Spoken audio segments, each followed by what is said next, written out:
welcome to another interview.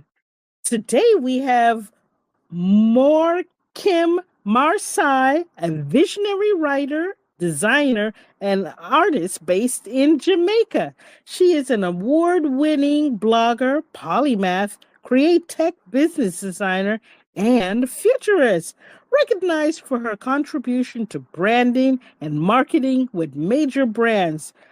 More Kim is dedicated to transforming Jamaica's creative economy through sustainable, community driven business models. Her current project includes Maru Art, which aims to awaken imagination through accessible, transformative art, and Sinclair Studio, an innovative platform for storytelling that respects cultural diversity. Lean in and listen well to this remarkable woman. My interview guest, co host, partner in crime, Chris Daly. Take it away. Thank you, Janice.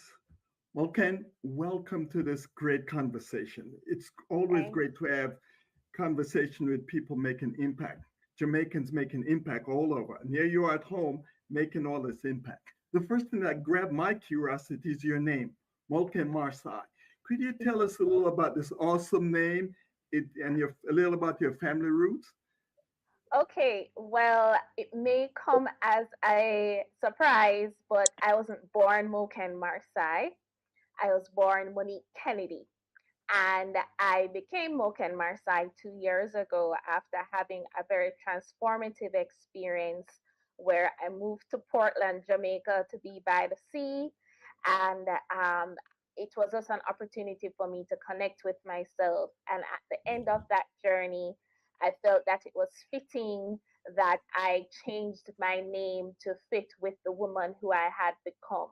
So Moken is actually an amalgamation of my birth name, Monique Kennedy. And it's a name that kind of chose me. And Marsai means one who follows her intuition, and it means royalty. So it represents my connection to the divine source. Wonderful. Boy, you do well even in your name. Um, you've come from this marvelous canvas of creativity. Where did you get this calling for this deep level of creativity, and what nurtured it? Well, I would say growing up, I am the daughter of an engineer and a teacher.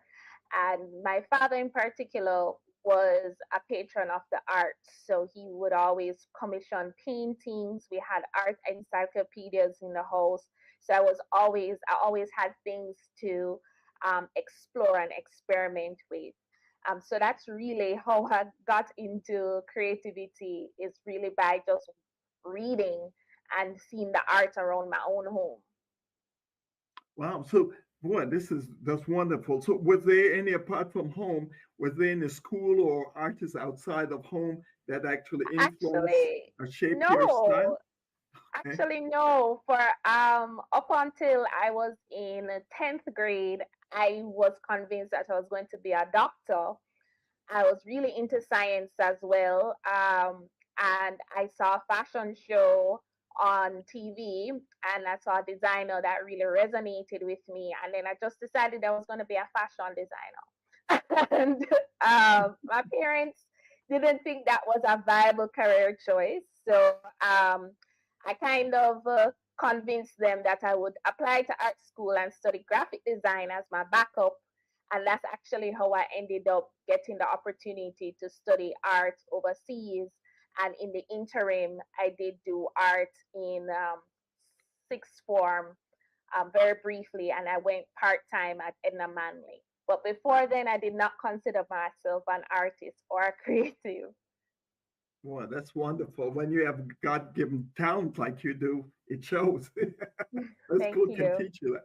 But now here we are, we're at the forefront of, we have now entered the AI era. And Hmm. you have actually, a lot of artists are scribbling their boots that they think their art's going to go, but not you.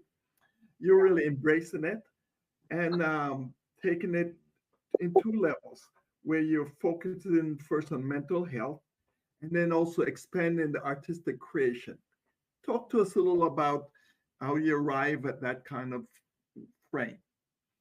Well, when I discovered AI, I was still in what I'd call recovery. I had left a job. I was a co-founder of a tech startup. I was head of design and experience, but I was extremely overworked. So when I found AI, I was really just kind of getting back into being online, and I wanted to start writing science fiction and fantasy because that had always been a dream of mine.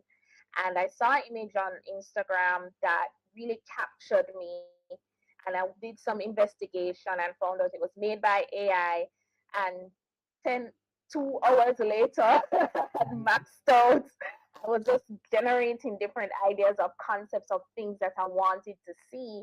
And it really just opened my mind to the possibilities. Like I could go through 100 different ideas so quickly. And for someone who has a lot of ideas, it was like magic, you know? This is really neat. Help us to understand that. So you get to your keyboard. Walk us through the process you go to actually use the AI tool and then your own human imagination to fuse those two together. Okay, well, when I first started, I didn't consider it art, believe it or not, because I was using it for concept development. And I only started seeing it differently when I started getting messages about how it had impacted people. So the process of creation usually starts with an idea, a thought of, okay, what is it that I want to create? And that could be a feeling, that could be a composition, that could be imagery. And then what I do is craft what they call a prompt. And a prompt is just a description of the image that you want the AI to generate. So think of it as a creative director giving instructions to an artist or commissioning an artist. In this scenario, I'm the creative director and the AI is the artist. So it's a collaboration. Okay, so it's usually you talked about prompt writing, but Hmm. sometimes it may come out with fused fingers and the like. How do you go Right. about refining the process to come out with a gem that you really have to create it?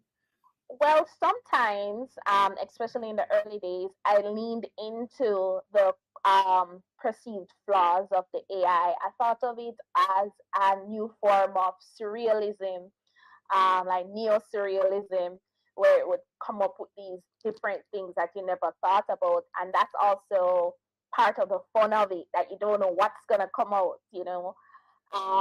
But also, especially if I'm doing like a commission piece, I'll go into Photoshop. I will go into different editing software and edit the images. Sometimes I'll have to combine images together. So at that point, it's it can be 4, 5, 6 different images that I combine together to make one image. Wow. So people think it's not just a press button and magic happens.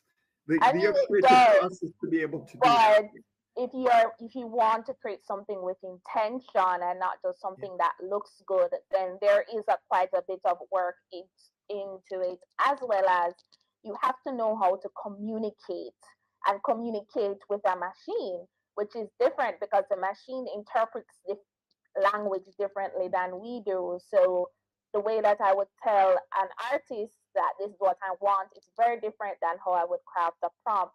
And having an inherent knowledge of art and design and those fundamentals is also important, not only in the prompt writing, because then you want to start referencing art styles and you want to start referencing Mhm. art movements and then you want to talk about lighting.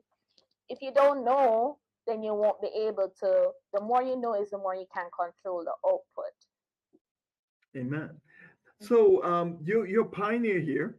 You're the first person within the Jamaican community that I know is actually pioneering this type of Mm-hmm. fusion of both the human creativity and the machine creativity. How do you think your work is impacting art, the art form in Jamaica, And I know you have a particular emphasis within mental health. Let's deal with Mm-hmm. that first, and then we'll talk about the larger artistic framework.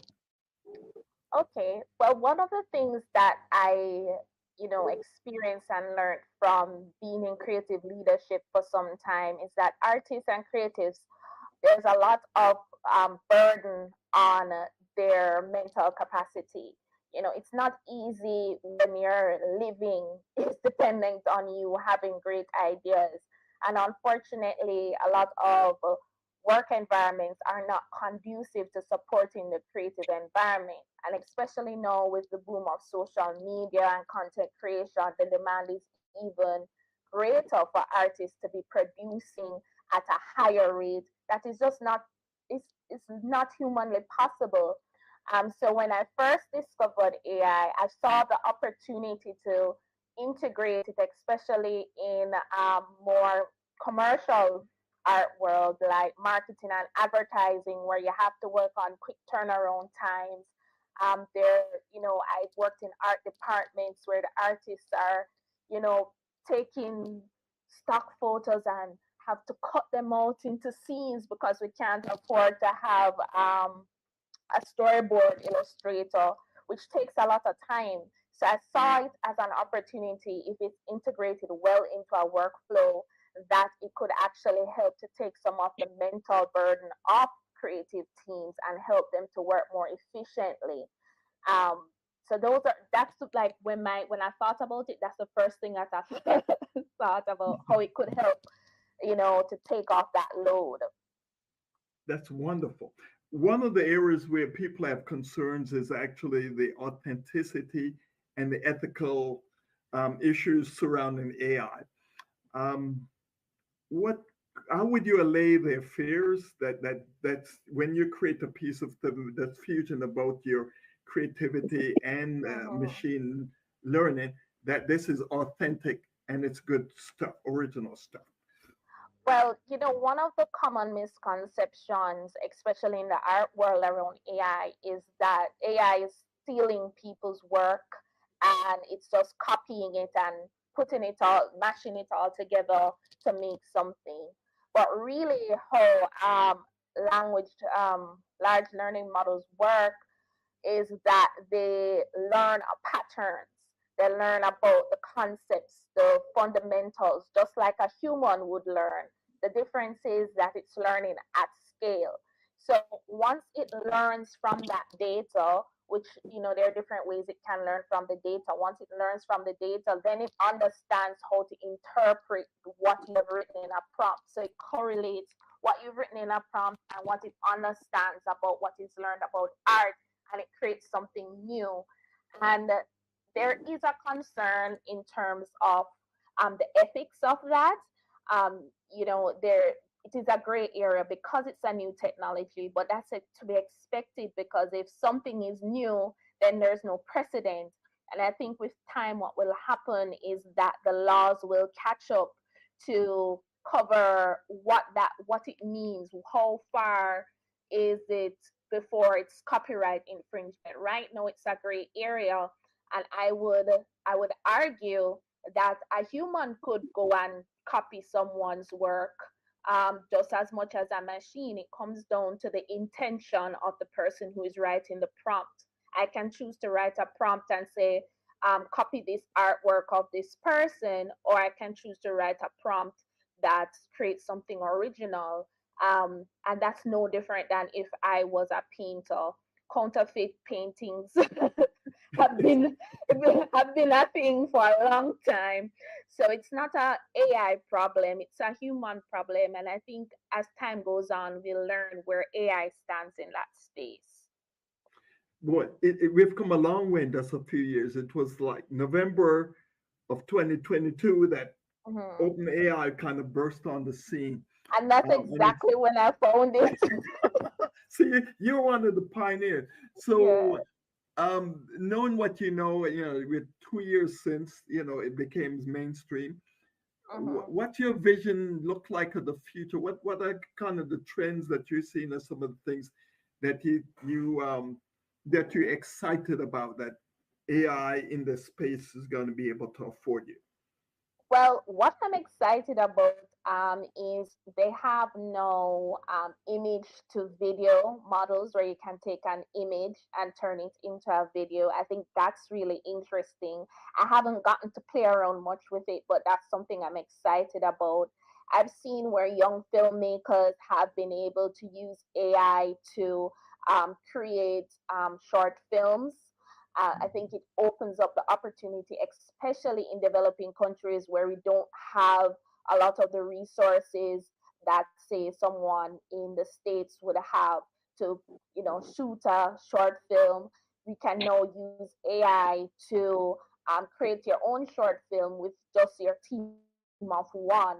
I think it's going to, I've even seen creatives here using it to write treatments for music videos. So what I see is that it gives us an opportunity. It almost levels the playing field in a way because now it's about the power of ideas. You can pitch a concept and get funding without having to have a team to put it together, which it costs money. It costs money to be creative, and there are so many people who have ideas and things that they're just sitting on because they can't find the people to collaborate with them. Everybody's trying to just make a living. Who is going to be out here just making art? That's a luxury for a lot of people here. So I see it as a way that creators can really get down into getting the ideas out there, getting it funding. They don't have to wait for a Netflix or a Fox or anybody to, the gatekeepers. We don't have to wait for them. We can chart our own course. This is those wonderful. So, how are you going about monetizing your stuff? And is there a network of people that's starting to value this kind of work within Jamaica that you makes it very exciting for you? Well, I think, a lot of what goes around even being a new or a forerunner in this field is a lot of customer education around the process and the art. So there are a few things going on now. So in a broader scale, there is a Black AI community of Black artists who use AI. I'm a part of that community, and we share tips, and I look at, I'm inspired a lot by them. um, I do have right now, I have a pop-up gallery in Ragamuffin Cafe, Mhm. which is our local cafe here. And in that setup, I do give some sort of education around the artwork and around the process. One of the things I've noticed is that for persons who, when they see it and they're like, oh, this is AI, and they're kind of like, oh, this is not real art. When I explain the process, it fundamentally changes how they view it. So there isn't as much backlash here. I think more so people are excited about it. They think it's cool. They think it's interesting. I've heard a friend told me that his mother is using it and excited about it. To answer a question about monetizing it, I have an online store now Okay. where I sell a curated collection of pieces. And one of the drawbacks of AI is it could be a drawback, but because you can create so many things, you have to get really good at curating and telling a story around the art because it's very easy to create something that's beautiful but doesn't have any emotional depth. So that's where what I'm doing now is controlling the narrative around the work and presenting it in a way that people understand not only the process of it but the meaning behind it so they can connect deeper with it. That's great. So the future looks bright, and Mhm. this fuse engine of mind and AI. I'm glad we have leading people like yourself with such a really way of framing it in such a great way. Any closing gems of wisdom you'd like to share with us as we leave here, and how can people get a Hmm. taste of what some of your work? Okay, well, if they want, so my gem of wisdom first, Okay. um, is anybody watching who has the notion that they're not creative, or they have an idea that they say, oh, maybe I can do that, I would invite you to be curious and explore, use AI as a stepping stone to explore your ideas. Not just AI image generators, but even Chat GPT. I brainstorm with Chat GPT all the time. And it's just a good way to get your ideas out and even get affirmation. But don't be afraid to be creative, and don't be afraid to try new things, and don't be afraid to be the first. And where you can find me, so my work is now available on my website. I have a series of limited edition prints at mauart.com. If you want to follow me, I'm on Instagram, and I'm also on Threads at Mau Creates. I share a lot of my process um, online. I'm still kind of getting into back into the social media world. But if you want to connect with me, feel free to connect with any of those social media pages. Um, Send me a hi, Okay.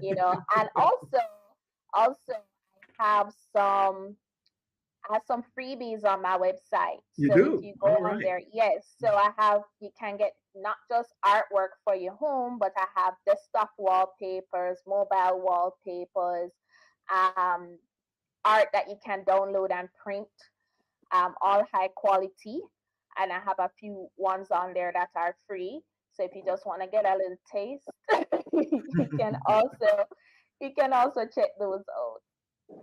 This is a swamp. Thank you for your generosity. And boy, I know where I'm going to be heading very shortly after this. Thank you so much So, so for to Thank sharing learn some you. time with us. So to learn more about Chris Daly, visit Chris Daly 360. To learn more about Jamaican diaspora, visit JamaicanDiaspora.com. And Morgan, tell us that website again. Mawart.com. That's MAW art.com. Thank you so much for spending time with us. We'll see you next time. Bye now. Bye.